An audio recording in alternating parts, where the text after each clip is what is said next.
The title of today's episode is Innovate, and my guests are Kestrel Michaud and Diana Fox. They share their expertise in using innovative materials to create incredible quilted artwork.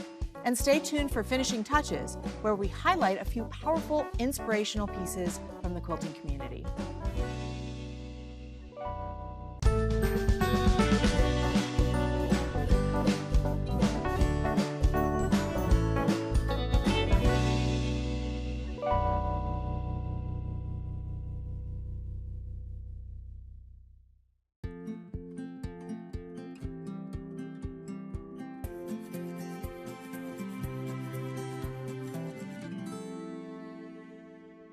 Kestrel Michaud creates highly detailed applique pieces, and you have a secret to keeping your pieces from fraying. Yes. I work in raw edge applique, so frays are usually the bane of all raw edge appliqueurs' existences. Because you want it to be nice and crisp. Nice and crisp. I don't want any frays distracting from the design that I put into my quilts. So this technique is one that I have invented myself, and it's the most economical and effective method that I have discovered.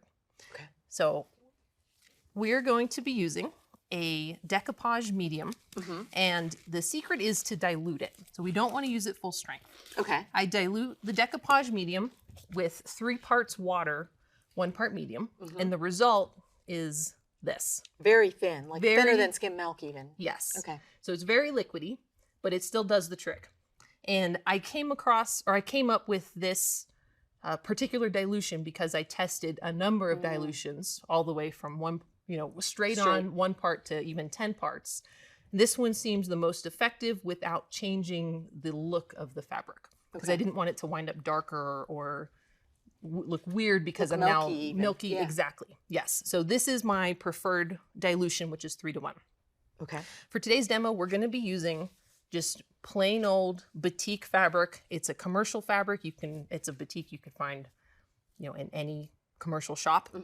And I also, since I do fused applique, I pre-ironed our demo pieces here with a paper-backed fusible web. So that's another trick, is you use both of those. Yes, they both help, but just the fusible web wasn't enough for the level of non-frays that I was looking for, if that makes sense. So when you're putting your fusible on the back, you want to iron it really, really well. Like pretend you're heat setting dye, and you want to, 5 seconds in each part of the fabric, and then flip it and iron the reverse side. Okay. So really, really well. You want that fusible nice and tight to the fabric. And what we're going to do is, let me tell you about this surface that I'm on. This is generic construction workers paper. Oh, right. Like they put down so they don't walk across your carpet. Exactly. So it's thicker than your normal brown paper.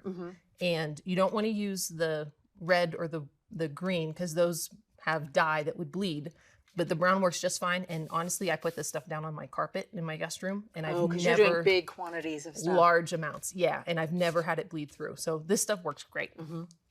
So I'm going to just pour a little bit of this for us on each of our fabrics, and we're going to even it out with this brush. Okay. Oh, and it's pretty runny, so you have to be careful. We'll shake it up. It does settle a little bit, so we'll shake it. All right. Now I'm not going to put a whole lot on. We can put a little bit more on if we need. The goal is to have the fabric nice and soaked, but not dripping. And off the edges? Go right off the edges. Paper? Yep, exactly. It will look a little milky at first, but as it dries, I promise that disappears. And the other thing that's interesting and kind of freaked me out at first when I was testing is that the fabric is going to have a tendency to curl. I was just noticing that. Yeah, there it goes. Yeah. So while it's still pretty flat, we want to make sure it's not dripping. Okay. And you'll learn how much to put on if you do this technique more than once. But this is the goal. You're perfect. Okay. Yeah. We want enough that it's soaked but not dripping off. That would be too much. Okay. And it'll just continue to curl up? It's going to curl all the way up. Oh, wow. Yes. And I will just leave it to dry. Okay. I like to leave mine, I said, on the floor of my guest room in the air conditioning overnight. And in the morning, remarkably, it uncurls itself. Have you watched to see when that happens? I have, well, kind of, because you can use a hairdryer. Oh. And if you're, blowing hot air on it, you can just watch it uncurl. As it dries, it relaxes again. Exactly. Fascinating. Yeah. Okay. So we'll just let it do its thing. This is the finished one, though. I'm going to take my glove off. Okay. Because we're all done with the messy part of today's demo. But this is it. And Oh, nice and stiff. it is nice and part of that's the paper on the back. So let's peel the paper off and just get a little bit more accurate feel for what this is like. Okay. Still pretty stiff. It kind of has a paper-like quality to it. Yeah. Yeah. But you can still roll it up and you can certainly quilt through it. Okay.